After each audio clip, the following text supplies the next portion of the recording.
পৌরসভা যেটুকু কাজ করেছে এটা জনগণের স্বার্থেই করেছে। পৌরসভার কাজ আজ থেকে এই পর্যন্ত সমাপ্ত থাকবে। তার মানে কোনটা হচ্ছে এটা সময় বলে দিবে। তবে এই মুহূর্তে যেহেতু পৌরসভা আছে, যদি তার আগে সিটি কর্পোরেশন ঘোষণা না হয় তাহলে পৌরসভা নির্বাচনে হবে। এই পার্কটি যেহেতু সড়ক ও জনপথ বিভাগের ছিল, তাদেরকে প্রথমে অনুরোধ করেছিল করার জন্যে, চিঠি দিয়েছিল। তারা আর্থিক সমস্যা দেখিয়ে যখন করতে ব্যর্থ হয়েছে, তখন পৌরসভার মাধ্যমে এটি সচল করার জন্য একটা চেষ্টা করা হয়েছে, বা এ পর্যন্ত যে কাজটি দেখছেন সেটা পৌরসভার মাধ্যমে করা হয়েছে। এ বিষয়ে জেলা প্রশাসক মহোদয় আমাকে অনেক আগে জানিয়েছেন যে আমরা এই রকম একটা করেছি, এবং সড়ক ও জনপথ বিভাগের এনওসি দিলে এটা পৌরসভা পুরোপুরি বাস্তবায়ন করবে।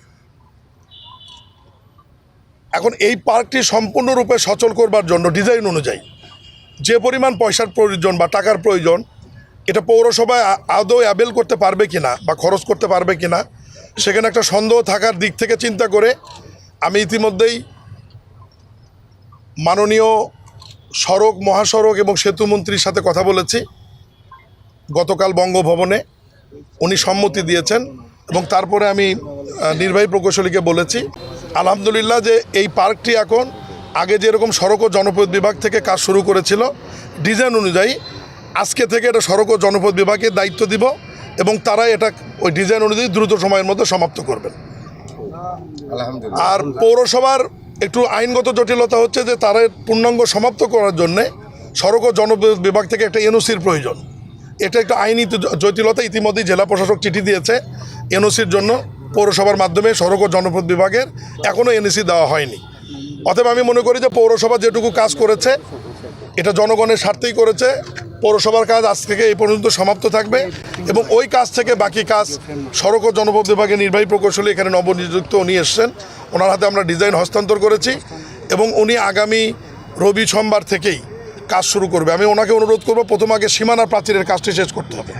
সীমানা প্রাচীর এবং আলোর ব্যবস্থাটা প্রথম করতে হবে, যাতে দুর্বৃত্তরা বা খারাপ লোকেরা যাতে এর মধ্যে ওঠা বসা না করতে পারে। আর এটি সম্পূর্ণ হওয়ার পরে পৌরসভাকে আমি অনুরোধ করব যে এখানে পরিষ্কার পরিচ্ছন্ন রাখার জন্যে, সিকিউরিটি দেওয়ার জন্যে, নিরাপত্তার জন্য যেটুকু প্রয়োজন সেটা দিতে হবে। স্টাইল হোক রুচিশীল, পরিচয় হোক রাজকীয়, e commerce platform palace of classy, যেখানে ফ্যাশন মেলে আত্মবিশ্বাসে। শীতের হুডি হোক বা গরমের আরাম, আমরা আছি আপনার পাশে। 100% অরিজিনাল প্রোডাক্ট, দেশের যে কোনো প্রান্তে, ফ্রি হোম ডেলিভারি। অর্ডার করতে ইনবক্স করুন এখনই। Palace of classy, B classy, be confident. আজকে এই ঐতিহাসিক পার্কের সাক্ষী হতে যে সমস্ত সাংবাদিক বন্ধুরা বা আমরা এসেছি, আমরা নিজেদেরকে ভাগ্যবান এই কারণেই মনে করি যে এই বিষয়টি আলোচনা হয়েছিল লন্ডনে, এবং আমাদের মাননীয় প্রধানমন্ত্রী তারেক রহমান বগুড়াবাসী এবং বগুড়াকে হৃদয়ে ধারণ করেন, এবং উনি কথোপকথনের মধ্যে বগুড়ার এই পার্কটি আলোচনায় নিয়ে এসে প্রমাণ করেছেন যে উনি প্রকৃতই বগুড়ার সন্তান।